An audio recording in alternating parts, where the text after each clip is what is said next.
नमस्कार दोस्तों, जय हिंद। इस वीडियो में हम बात करेंगे दिसंबर महीने के ही करंट अफेयर्स के बारे में, जो कि किसी भी स्टेट के पीसीएस साथ ही खासकर बीपीएससी के लिए बहुत ही इम्पोर्टेंट है ना, महत्वपूर्ण है। चलिए, पहला न्यूज़ है आज का कि जम्मू कश्मीर एक राज्य है।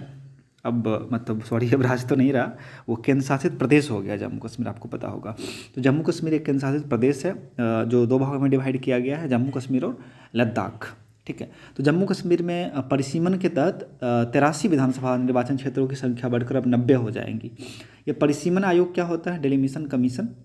इस पर एक वीडियो आप लोगों के लिए अपलोड कर दिया जाएगा। ठीक है। इसे बाउंड्री कमीशन के नाम से भी जाना जाता है और इसका गठन होता है आर्टिकल 82 हमारे भारत का जो संसद द्वारा संविधान के अनुच्छेद 82 के तहत इसका गठन किया जाता है। और ये जनसंख्या के अकॉर्डिंग कोई भी विधानसभा या लोकसभा के सीमा का निर्धारण करता है। ठीक है। अभी इसकी अध्यक्ष हैं रिटायर्ड जज हैं इसका सुप्रीम कोर्ट का, जिनका नाम है रंजना देसाई। वो अभी इसके चेयरमैन हैं।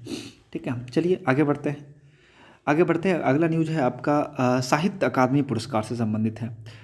तो साहित्य अकादमी पुरस्कार से क्या संबंधित न्यूज़ है कि साहित्य अकादमी पुरस्कार 2021 यह 24 भारतीय भाषाओं में हर साल दिया जाता है। ठीक है। उनके लेखक को दया प्रकाश सिन्हा साहब को मिला है।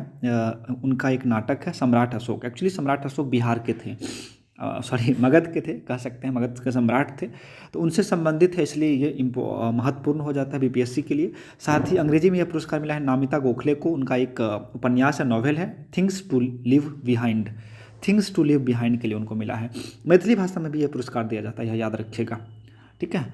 तो 24 भाषाओं में यह पुरस्कार दिया जाता है।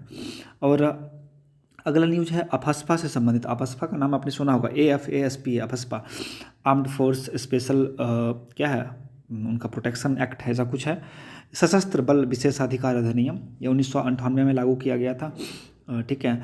अभी भारत के कई राज्य हैं, जैसे कि आपका असम है, जम्मू कश्मीर, नागालैंड, मणिपुर, अरुणाचल, यहाँ पे लागू है यह। असम, जम्मू कश्मीर, नागालैंड, मणिपुर, अरुणाचल प्रदेश में ये लागू है। ठीक है। और नागालैंड से इसका विरोध हो रहा है कि नागालैंड में इसको समाप्त कर दिया जाए। तो उसी के लेके कमेटी का भी गठन हुआ है। देखिए कमेटी का निर्णय क्या होता है। हाल ही में नागालैंड जो में क्या हुआ था कि आपको पता होगा कि सुरक्षा बलों के द्वारा 12 लोगों की हत्याएं की गई थी। ठीक है। तो इसलिए इसके हटाने का भी मांग हो रहा है। और आपको पता होगा कि एक मणिपुर की एक वो थी, एक्टिविस्ट थी, जिनका नाम है इरोमा चानू। आप लोग गूगल करिएगा। महिला थी, 16 वर्ष की आयु से लगातार ये इसके खिलाफ क्या थी, हड़ताल पे थी, हंगर स्ट्राइक पे थी, जो भी कह सकते हैं, हड़ताल पे थी इसके खिलाफ, है ना। तो बाद में वो चुनाव भी लड़ी थी, लेकिन कुछ ज़्यादा फायदा। बट ये कहना मैं चाह रहा हूँ कि एक महिला जो इसके खिलाफ सालों तक अनशन किया था उन्होंने। ठीक है। चलिए आगे बढ़ते हैं। अगला न्यूज़ क्या है? अगला है कि भारत सरकार जो है 100% यानी कि 100% साक्षरता के लिए 1 अप्रैल 2022 से क्या करने जा रही है? 1 अप्रैल 2022 से नव भारत साक्षरता अभियान नाम है इसका, नव भारत साक्षरता अभियान की शुरुआत करने जा रही है ना, जो कब तक चलेगा? 31 मार्च 2017 तक चलेगा। बहुत ही महत्वपूर्ण न्यूज़ है, याद रखिएगा। दूसरी बात है कि इसमें 15 वर्ष से अधिक आयु के जो लोग हैं ना, 5 लिखते हैं, निरक्षर वर्ग के लोगों के लिए यहाँ ऑनलाइन ऑफलाइन माध्यम से साक्षरता की व्यवस्था की जाएगी। ठीक है। नाम है इसका नव भारत साक्षरता अभियान। अगला न्यूज़ आपका बैलिस्टिक मिसाइल से है, नाम है उसका प्रलय। ठीक है। प्रलय नाम है उसका।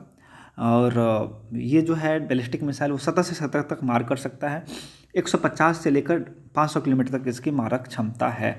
एक्चुअली न्यूज़ महत्वपूर्ण इसलिए क्योंकि 24 घंटा के अंदर इसका दिसंबर महीने में ही 23 या 24 तारीख की बात है, 24 घंटा के अंदर इसका 2 बार टेस्टिंग किया गया था, सफल टेस्टिंग हुआ था इसका, है ना। इसलिए बहुत महत्वपूर्ण है ये भी। चलिए आगे बढ़ते हैं। कर्नाटक राज्य है, आप जानते होंगे, बेंगलुरु इसकी राजधानी है। कर्नाटक में धर्मांतरण विरोधी विधेयक वहाँ की विधानसभा से पारित कर दिया गया है। ठीक है। इसमें क्या है कि कोई यदि किसी एक व्यक्ति को धर्मांतरित करने का कोशिश करता है, तो यदि वो आरोपी पाया गया तो उसको 3 साल से 5 साल की कैद हो सकता है और 25,000 जुर्माना लग सकता है।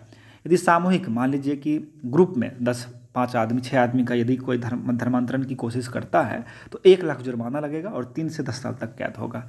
तो धर्मांतरण के खिलाफ उन्होंने कानून पारित किया है। किसने? कर्नाटक नामक राज्य ने। चलिए अगला न्यूज है आपका कि गुजरात है ना अपने राज्य के शिक्षा सिलेबस में वैदिक गणित को जोड़ेंगे, वो लोग वैदिक गणित को जोड़ेंगे, है ना। साथ ही अखिल भारतीय महापौर सम्मेलन हुआ था वाराणसी में, है ना, मोदी जी ने उसका उद्घाटन किया था, अखिल भारतीय महापौर सम्मेलन। एक और बहुत महत्वपूर्ण न्यूज है, एक पॉलिटिकल न्यूज है कि दक्षिण अमेरिका का एक देश है चिली। चिली की राजधानी आप कमेंट बॉक्स में बता सकते हैं। चिली में एक 35 साल का युवा जिसका नाम है गैब्रियल बोरिच, गूगल भी कर लीजिएगा आप लोग, बोरिच साहब राष्ट्रपति पद को संभालने जा रहे हैं। उन्होंने चुनाव जीता है 2022 में, वो पद को धारण करेंगे। तो बहुत महत्वपूर्ण न्यूज़ है, 35 साल का एक युवा वहाँ का राष्ट्रपति बनने जा रहा है। तो आज के लिए बस इतना ही है। देख लेते हैं हम लोगों ने क्या क्या डिस्कशन किया, यही सब।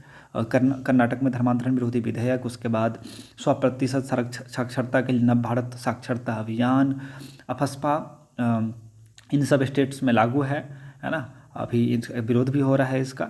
नमिता गोखले को मिला अंग्रेजी में और दया प्रकाश सिन्हा को सम्राट अशोक के लिए हिंदी में साहित्य अकादमी पुरस्कार। रंजना देसाई परिसीमन आयोग के अभी चेयरमैन है, जो कि मतलब बाउंड्री डिसाइड करता है किसी भी राज्य के लोकसभा या फिर विधानसभा के लिए।